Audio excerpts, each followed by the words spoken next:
I don't know about you, but I still can't get enough of watching The Sopranos. Maybe it's because I'm from New Jersey. This is Robert Manni, host of Guys TV, and this week I get to talk to two guys who work with the Sopranos cast and the brand, Andrew Jedlicka and James McCusker, and they wrote a children's book. And it all starts right here, right now on Guys TV. You can also catch me on KCAA Radio here in Southern California, Guys Radio, my worldwide podcast, and we're on UK Health Radio all weekend long. Guys TV, Guys Radio, thanks for your support.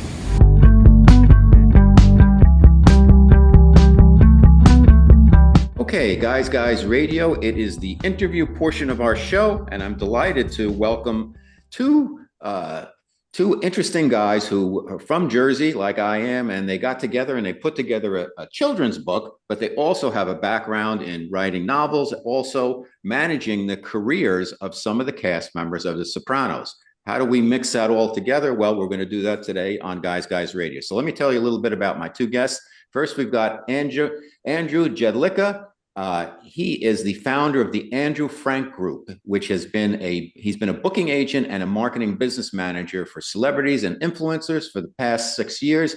Before that, he worked on Wall Street in the financial service industry for companies like Citibank, and he's an advisory committee member at Mercer University in the city, and also an adjunct professor of marketing and graduate level business at NYU. So welcome to the show, Andrew. And we've also got James McCusker. James is an award-winning author from the Atlantic City area of New Jersey, down the shore, way down the shore. And his first book, Atlantic City Nights, is an epic crime drama published in 2013. And also he's published 3 other novels since then. So he's been a busy guy. Left in the Sand, Black McCool, and The Edge. Additional to 5 children's stories in a 10-year span. And these two fellas have gotten together and they just wrote and published this book called, I'm showing it for our viewers out there, Once Upon a Magical Bedtime, Drag On This Story Out. So welcome to the show, Andrew and James. Thanks for having us, Robert. We appreciate it. Thank you, Robert. So let's start at the beginning because there's a lot to kind of process here. So Andrew, tell us a little bit about yourself and how you got into the current role you have with the Andrew Frank Group, because obviously you've got the great business background and now you're managing some of the cast members of The Sopranos. Tell us a little bit about how that started and who you're working with and some of the projects. Absolutely, Robert, and thank you again for having us today. So I've had the privilege of working with many of the cast members from one of my favorite shows, and you could argue the best television show in history, The Sopranos. So yes, as to your point earlier, I started my career in financial services, and then I pivoted my career going into consulting and working with financial institutions and other industries, but getting into the entertainment space. So it was funny. It was 2019, and it was about to be the 20th anniversary of the show The Sopranos, and I'm sitting at an event in downtown Manhattan with my wife, front row seats, and David Chase is there. They're interviewing the cast along with David. And I said, why aren't these cast members coming out with products from a brand licensing perspective? Especially because the prequel, The Many Saints of Newark, was coming out at the time. So I had the privilege of creating a marketing plan, sending it to Vincent Pastore, who was in The Sopranos, not thinking that he would respond or anything like that. And fortunately enough, he was kind enough to respond. He liked my idea of creating a tomato sauce, a jarred tomato sauce at the time. And, the rest is history. I launched that sauce with Vinny. I also I had the privilege of working with Jamie Lynn Sigler on a project, Drea Di Matteo. I currently work and manage Robert Finero. He was also in The Irishman, who you've interviewed a few times on your show. And we not only have El Merte Cafe and Cigars with Jason Sorbonne and Dan Grimaldi from the show, which we launched 2 years ago with 2 gentlemen in the industry in the cigar and coffee space. But we also just recently launched Homemade by Robert Finero because Robert loves to cook, and we had the privilege of partnering with James on that project as well. Fantastic. And what was the tipping point there? Was that your call to Vinny Pastore and then you got kind of introduced to the other cast members, or how did that work? I did. Either was, the cast either heard of me and reached out to me, or I, reached out to them directly because I had other ideas for the cast members at the time based on other work and projects that they were doing, whether they were on podcasts or other initiatives. And so I reached out to them and I also presented some ideas which they were receptive to, and I brought some strategic partners in play that would help manufacture products that we partnered on creating and launching at the time. So it was interesting. It kind of spitballed from there. Before bringing you into the conversation more deeply, James, one last question on Vinny. Vinny played Big Pussy, and we did a phone interview with him on Guys Radio when we still did phone interviews, and he was hilarious. But how did you come up with the sauce, and how did you work with the partners in that? Because I know it was out for a few years. Frankly, it was very, very good. I got a couple of signed jars from you guys, so thank you. And I really enjoyed the product, but it's a super competitive landscape. I see some other members of the cast have come out with their own lines of sauces also. And also you've got Rayo's now got bought by Campbell's, and they're pushing the envelope in terms of extending the brand. So what was your experience like launching a tomato sauce in a highly competitive category?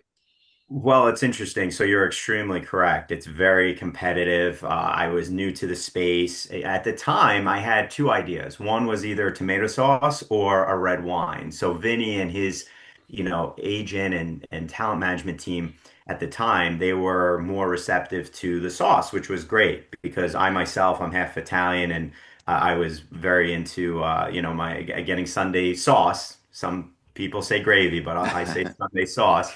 And Vinny was very receptive to it, and I partnered him with a gentleman located here in Merrick, Long Island, who also owned a supermarket at the time, and he was in the space, of course, having a supermarket. So we launched it. We sold it online. We sold it in a number of supermarkets in the time in the tri-state area, and it was during COVID, so it also made it a little more difficult. But we got through it. We had the sauce for about 2 years. Some products, they either last or they don't. It did very well. But yeah, it was very difficult to launch it, especially during that time. But I still have people today calling me saying, "Hey, do you still sell that sauce?" And I said, "No, unfortunately, we stopped." Sometimes you sell a product where it's limited time or evergreen, as you may know. But yeah, it was fun working on that project with Vinny. Vinny's a great guy, along with the whole cast. It's amazing. People don't realize when you have an idea and you're an idea guy, as I consider myself, I'm sure James too, with his books. You guys, we're all idea guys, but you have an idea like, okay, I'm working with a Soprano cast member. Let's do a sauce. Okay, that makes sense. Now what? Where do you find the sauce? What jar do you use? What's the pricing? How do you get the distribution? And you didn't really have a background in that. You had a business background, but that's a new playing field. And again, it's highly competitive. The grocery store space, just getting the space on the shelves, there's a lot of money that goes into that also. So how did you sort that out? And what was your kind of time frame? Yeah, I mean, at the end of the day, you want to reach the right partners. So honestly, I was simply calling the supermarkets that I knew in the tri-state area that I reached out to directly. So did my partner at the time, who had a supermarket on Long Island. He had an Italian butcher slash deli. And yeah, you just kind of have to roll with the punches. We found a manufacturer that co-packed it for us, also located here on Long Island, because we wanted to keep everything local here in the tri-state area. We tried a number of sauces based on recipes, based on, Vinny's input, and we wanted to make sure that it was the right product, right quality. And we came out with that product. It's a shame that it's no longer on shelves, but we still have that experience and that legacy of having it out there, and for the fans, most importantly, to enjoy, which they did. Fantastic. So you two guys, how did you get together? I don't want to ignore James here. How did you guys meet, and how did you come together, and how did you decide to write a children's book? Well, I, James, I'll let James take it. Yeah, Yeah. go ahead. oh, yeah, no, that's Nope. fine. Yeah, appreciate it, Robert. And again, thank you for having Andrew and I on today. It's a privilege. So how we met was, a bit serendipitous, of course. As a lifelong writer and a lifelong Soprano fan since high school, I was inspired by both the show and the movies to, a lot of my writing takes place in the world of the mob, so to say. And there's a bit of locality to it, being a New Jersey native from Atlantic City. So a lot of my books take place in the Atlantic City, Philadelphia area. It's kind of been a niche of mine. So when my latest book before Homemade, The Edge, right behind me, came out in 2023, the following spring, I really pushed hard to get this book, not only online and Amazon and Barnes and Nobles, but I really wanted to get it along the Jersey Shore to all the bookstores and all the shore towns. So everywhere from Asbury Park down to Cape May, I was knocking on doors, cold calling, saying, "Hey, I'm a local author. Can I get my book in front of your store?" So I came upon Playland or Candyland in Ocean City, where Andrew and the guys have their coffee brand, Robert, Jason, and Danny. So I saw this as an opportunity. I'm like, this would be perfect. Let me get the edge with the Soprano guys and just it'd be such a cool thing. And I was connected with the store, and Andrew and I got in touch. Andrew reached out. He said, "Oh, hey, you're a local author. This sounds great. Let's see what I can do." Meanwhile, Jim, what would you say about doing a cookbook with one of the Sopranos? And my eyes lit up. I'm like, man, that's a dream come true. Just even to be considered to do something like that. And then when he mentioned it was Robert, Bobby Finaro, Eugene, I mean, that was one of the first episodes I'd seen on television was when Eugene and Christopher got made with Tony and Paulie, season 3. I was in 8th grade watching the show. So it was all just full circle to me. And I'm like, yeah, absolutely. So I had the privilege of meeting Robert, formally, more personally. I met him at Sopranos Con and some other stuff, but we got to know each other, and I got to know Andrew, and it was just a thrill of a lifetime getting to know both of them and working on this book, learning about Robert's history and his time on the show, and the time he spent with Jimmy Gandolfini, and really just his family history and the recipes. It was all just rich stuff, and again, I still to this day just feel honored to be part of such a great project. Okay, James McCusker and Andrew Jedlicka are my special guests on Guys Radio. We're talking about the Sopranos and their careers working with the Sopranos and also developing their own projects, including a children's book called Once Upon a Magical Bedtime. A little more about you, James. So when you were working with Robert to do the book Homemade, and we've had Robert on the show, and Homemade is 8 Sopranos stories and eight homemade Italian classic recipes. How, dealing with Robert, he's a really down-to-earth, humble, great guy. He's also an artist. You can tell when if you spend some quality time with him, he's an artist and he has the artist temperament in a way. And I say that as a compliment. Yeah. How did you guys interface when you were writing the book, and how did you make sure to be able to capture his voice, his way into the book instead of having you writing everything down and him just okaying it? Because I'm sure he wanted his own input. Is that correct? He did, absolutely. It was a lot of phone calls, a lot of conversations between the two of us, a lot of meetups in person in the Atlantic City area, in the New York area.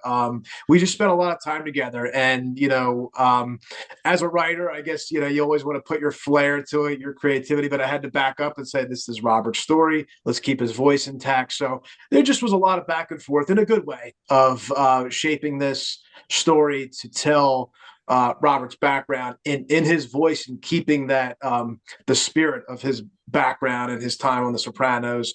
So, I just was open ears and I said, listen, you steer the ship.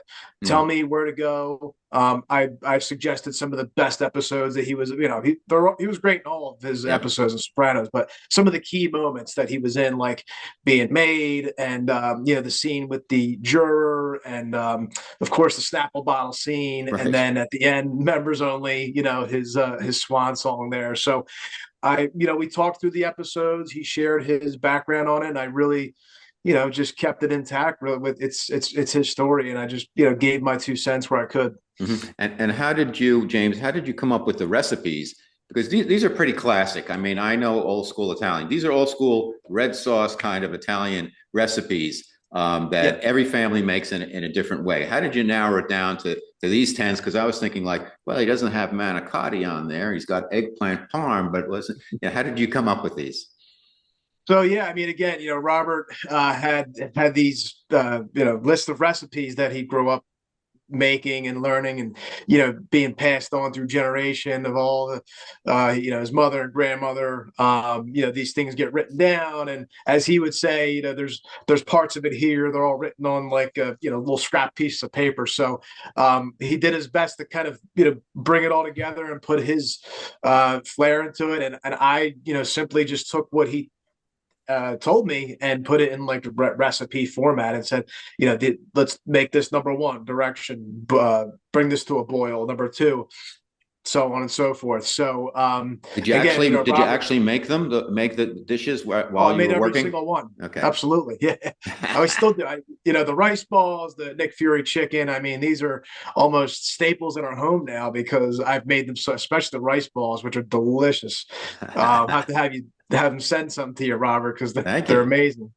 But yeah, I mean, again, just trying to find the recipe coupled with the episode. Like for example, the baked ziti, his grandmother's recipe, being his favorite. We put that with members only, being of course his highlight episode. So we tried to be a little intentional along the way with what was going into each chapter. Fantastic. Okay, I've got James McCusker and Andrew Jedlicka, and you guys got together then as a result of this and came up with this children's book that's just come out. Once Upon a Magical Bedtime, Dragon, meaning dragon, this story out. So, what was the process? How did you guys kind of brainstorm? Hey, let's do a children's book, and how did you come up with the storyline? And how did you do the work?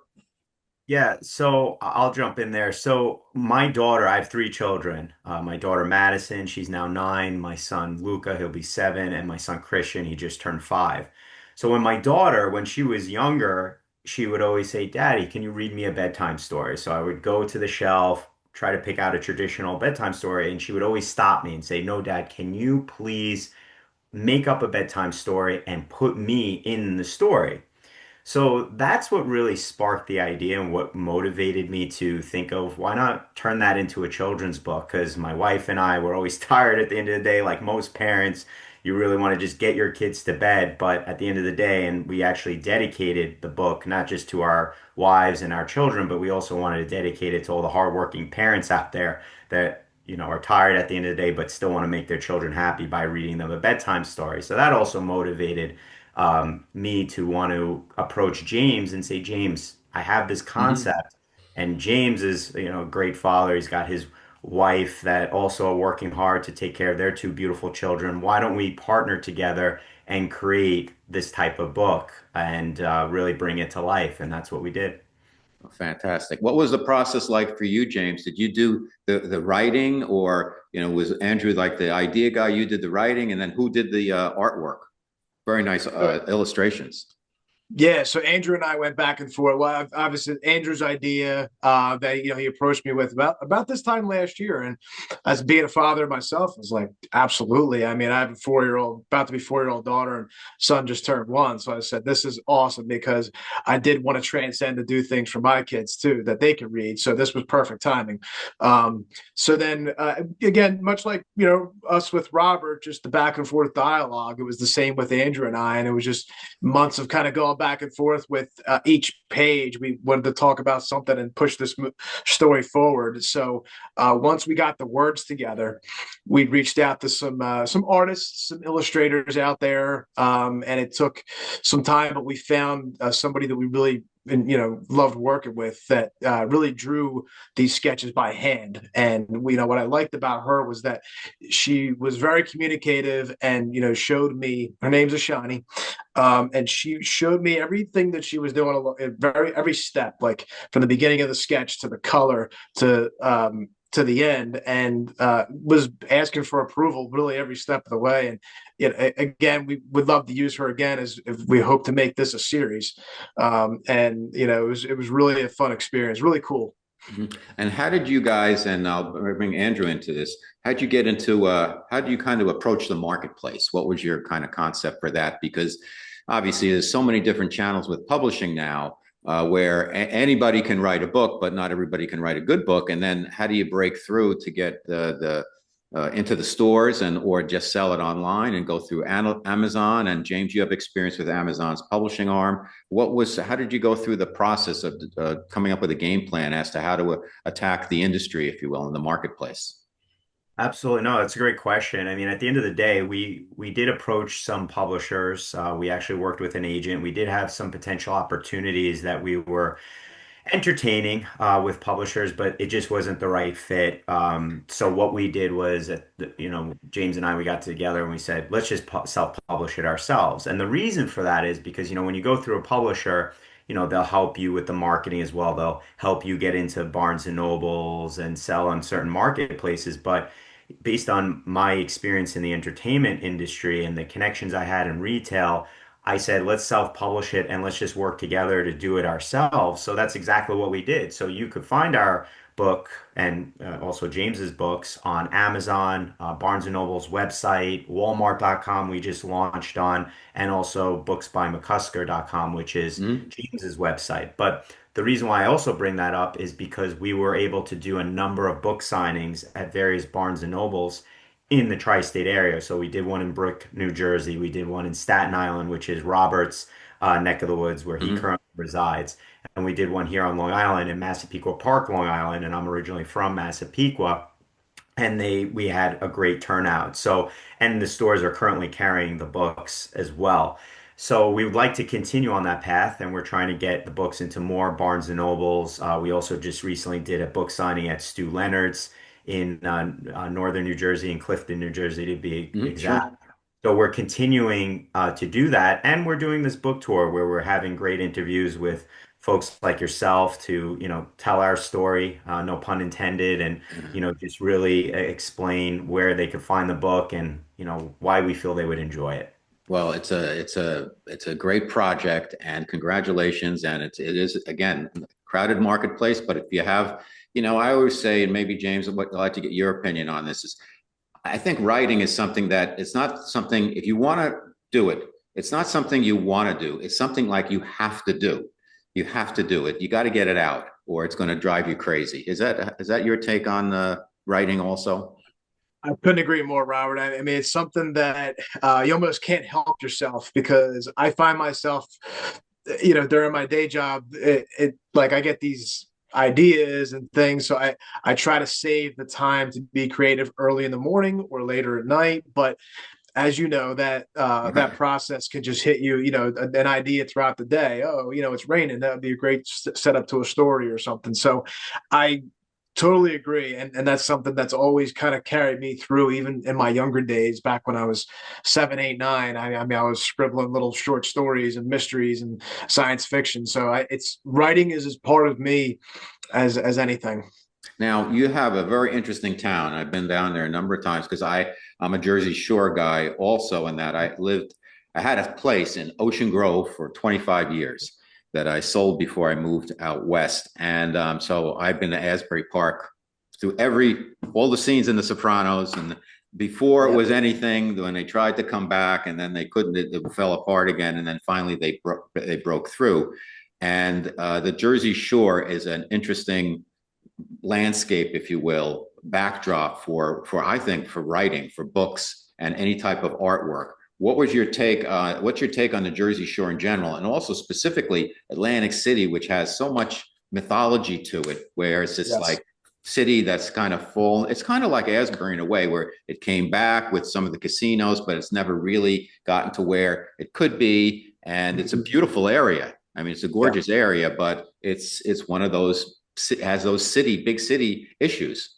Yes, yes, and if you compare Atlantic City, it's very similar to Asbury Park, and some of the other seashore towns that just have this depth of hundreds of years. I guess you could say maybe more of just history with ups and downs. And Atlantic City, in particular, we're going back to the early 20th century with the just the influx of immigration, and then there was the Roaring 20s, the Boardwalk Empire. era, right? And then you had the 50s and 60s, and then the 70s and 80s came around, and Right. these things called casinos pop up, and man, the town lit up both figuratively and literally with just a different skyline. And with that, of course, came that organized crime element, which I really honed in on my first book, Atlantic City Nights, taking that real story of the that crazy time in the 80s with the Philadelphia family and their influence in the casinos. Similar to the way Chicago and the Las Vegas casinos were tied in. So I always found that fascinating. Just a terrific backdrop here with so many different ways you can go about it. Outside of the mob stuff, it's the beach, the ambiance, the closeness to New York, Philly, Baltimore. I mean, there's just so much here that I could write about it for forever.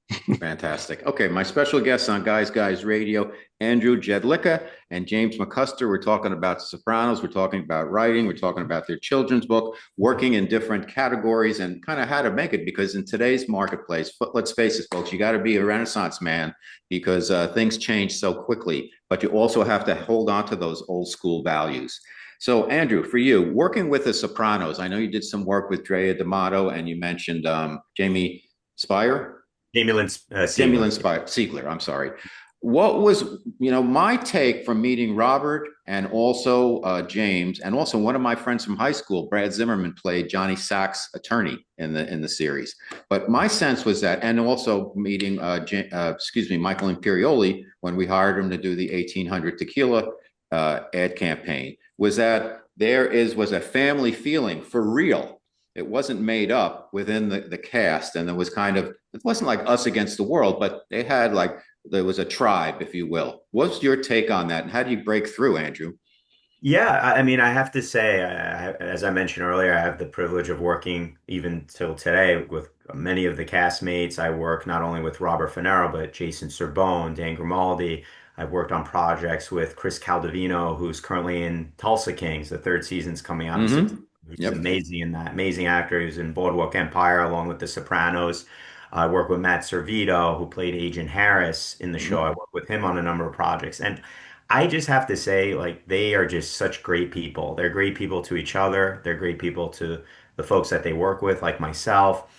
And most importantly, they're great to the fans. I mean, when I'm in, for example, we're talking about Atlantic City. When I go down to Atlantic City, James could attest this, and he's been with me at the time where, we're walking and the fans just come up and they're like, "Oh, can I take a picture? Can I get an autograph?" And they're just talking Sopranos with them, talking about life, and it's just great to be a part of that. And I feel as a fan of The Sopranos for so many years, I feel like in a weird way, I'm part of the show because I'm Mm-hmm. so like close with these guys and we've created such a great relationship and they're just such great people.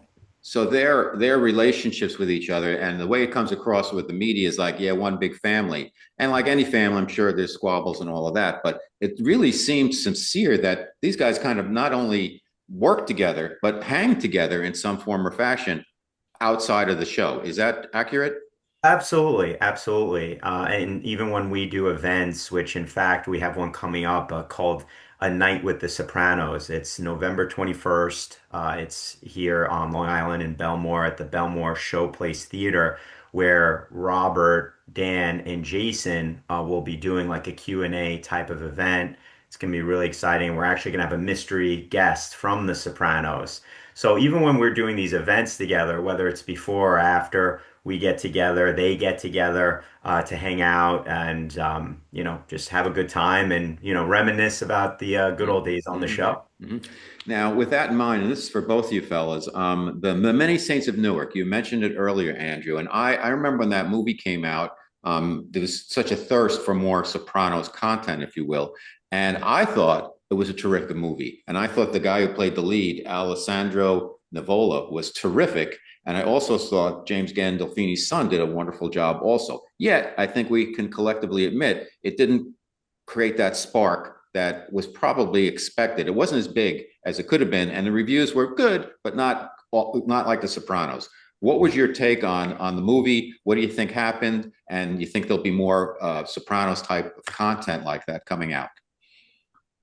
Well, it's going to be tough because The Sopranos was The Sopranos. I mean, it's tough for any show to beat the writing on that show, the acting. And if you're a true Sopranos fan, you know it's not just about the mafia. It's about family. There's Right. humor in it, there's psychology in it. There's just so much to that show that made it so successful, and everyone that was part of it did an amazing job. So, going to your question with the Many Saints of Newark, I mean, me personally as a fan and just being in the business, I thought there were great things about the movie. I thought there were things that could have been improved, but overall, as a fan and as someone in the business, I was satisfied with it. I thought, again, to your point, the acting was great, especially by James Gandolfini and his son Michael and all the others that were in it.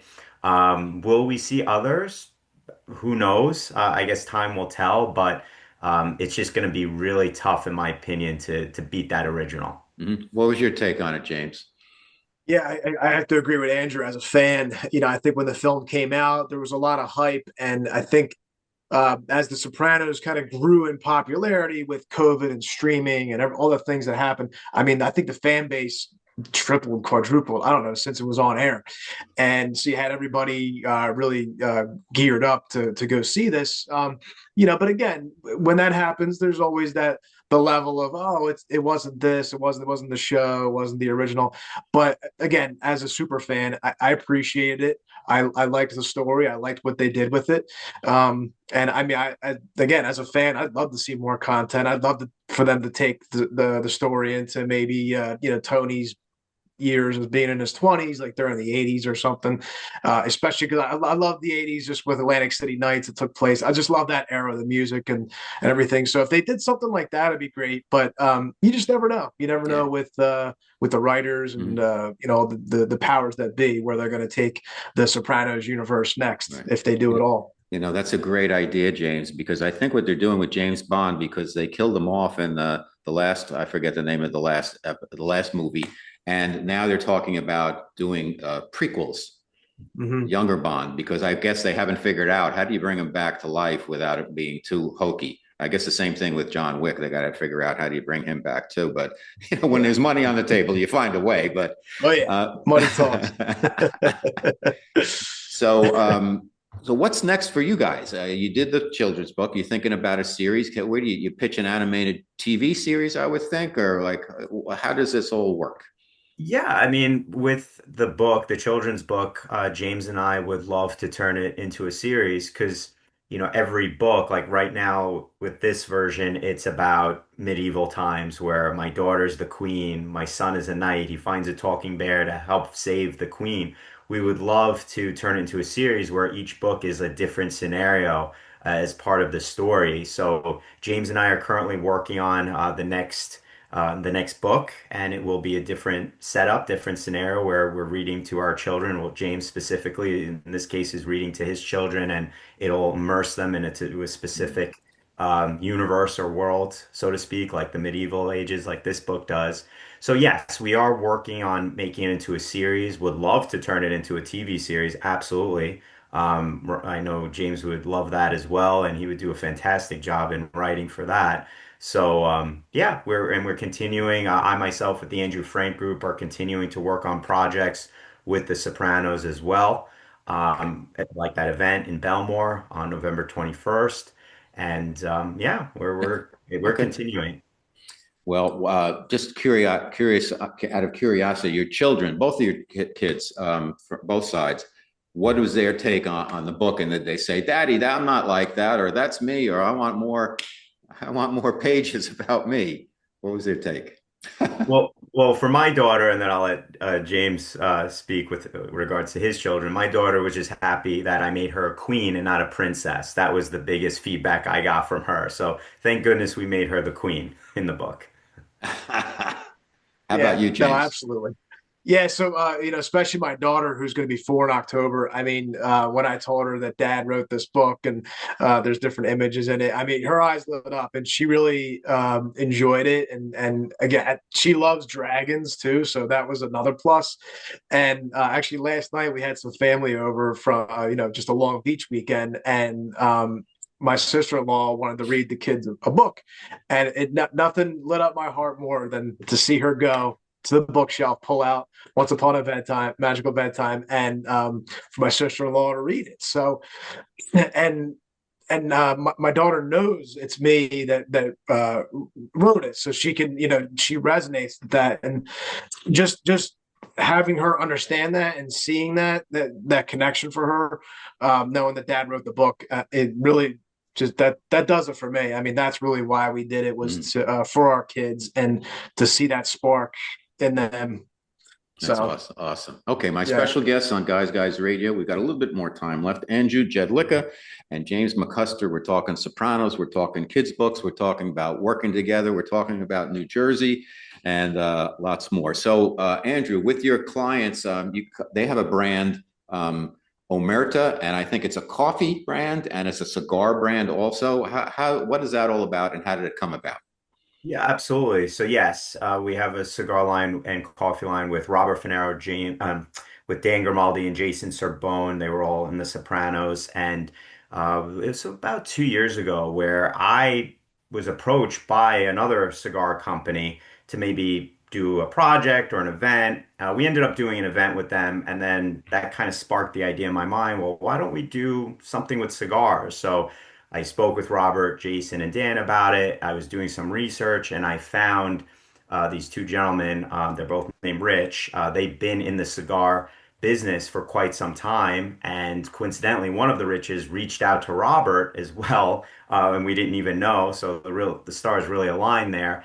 And we decided to come out with Omerta cigars, bring them together for the brand. And in addition to that, they were also in the cigar business, these two gentlemen. So that's also why we decided to launch the coffee line. And it's funny with the coffee line, the guys would always tease that on set on The Sopranos, the coffee was not that great. So they wanted to make sure that this coffee brand was high quality, pristine. And they're also cigar smokers too. And occasionally they would light up a cigar between takes. So we're really excited about the brand. It's been in business for a few years. You could go to shopomerta.com and purchase the products.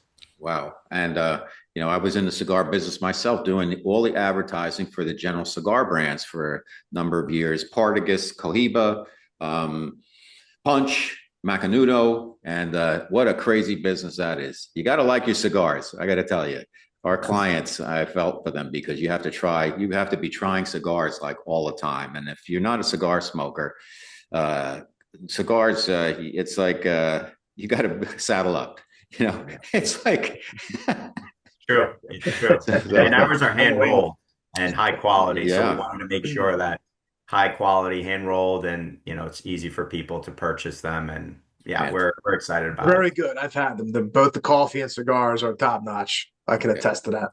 So the kind of the genius behind The Sopranos, obviously, one of them is David Chase, and not too much has been heard about what's going on with him in the last couple of years. So, two questions for you. One, what did you guys think of the ending of The Sopranos, the last episode, and then what do you think David Chase had in mind, and what is he up to now? Well, I think with regards to the ending, I loved the ending because you, as the fan, can decide how you want the show to end, right? When you think back of that episode Made in America and Tony Soprano's looking up and everything went to black, right? Everyone thought their TVs went out. But before that, every time he looked up, there was a different, scenario. There was, I believe it was a Boy Scout troop coming in the door when they were sitting at Holston's at the diner. There was a gentleman wearing the members only jacket, just like Robert Finero did during the show. Right. So one would think maybe, because of what happened to Robert's character, maybe it was someone seeking revenge. So what I loved about what David Chase did and the team was that they let the fans decide how they wanted it to end. It wasn't just, oh, okay, someone died or someone went to jail. You Mm-hmm. decided. So that's what I really enjoyed. And as far as David Chase, I mean, listen, at the end of the day, I would love for him to do more work. Like James was saying, maybe they could do another prequel series. I mean, it's tough to beat that original, but if anyone could do it, I think David Chase and the right team could do it. So I would Mm-hmm. love for them to come out with more. How about you, James? What was your take on that final episode? Well, when it aired, I mean, I was probably like the rest of America and the world thinking, oh, what happened to the cable? What's going on? This isn't right. And then I realized what happened. And I think for that summer and a little bit of time after, I was a little upset about it. But I realized it was because I was upset because the show was over and it was such a huge part of my life since eighth grade that I felt like I was, losing family members or something. It was such a game changer. But when I looked at it from an angle of how David Chase just was a genius as an artist, I think it's the way I justify it is we had a glimpse into these folks' lives for 8 years, and then we just weren't able to look at it anymore. It's like this is where the story ends. It doesn't mean there was some cinematic ending of Tony getting arrested or clipped or anything. I think it just was, this is where it stops. Things move on, like the song says, the story goes on, but we're just not privy to it anymore. And that ambiguity, it's fascinating. I mean, look, we're 18 years later, we're still talking about Exactly. it. So amazing. Good take on it, guys. When I saw it, I was very disappointed. Then I thought, because I figured, my take as a writer also is like, I want to put the ending out there and take your hits one way or the other. But then over time, I've softened and I realized that, as Andrew, you said, it allows the reader, allows the audience to kind of come to their own conclusions. So it's not too much on the nose. So it actually turned out to be, I think it was a good decision. So listen, guys, we only got a minute or two left. Tell us where everybody can find the book, Once Upon a Magical Bedtime, and where they can find, James, your novels, and where they can find more about the Andrew Frank Group. Yeah, so Andrew Frank Group, I have a website, andrewfrankgroup.com. You could also follow me on Instagram and Facebook. And my handle is at Andrew Frank Group. As far as the books, both Homemade by Robert Finero and our children's book, Once Upon a Magical Bedtime, can be found on Amazon, barnesandnobles.com, walmart.com, and also James's website, Books by McCusker, and he also has all his other books sold there as well. Okay. James, anything you want to add? Yeah, I check out the kids' book if you have kids, or even if you don't have it. I think they'll love the story. Booksbymccusker.com. You can also follow me on Instagram and Facebook with the same handle, booksbymccusker.com. You can see all my books from the past, the ones currently, and of course the ones to come. So, all right, thank you, gentlemen. Andrew Jalika and James C. McCusker on Guys Radio. It's been a pleasure, and keep doing your work. You're doing good work, and have fun with it. And God bless. Thank you, Thank Robert. you, Robert. Appreciate it. If you enjoy the guests and content I bring you each and every week to Guys TV and Guys Radio, please support us by subscribing to our channels and platforms. Thank you.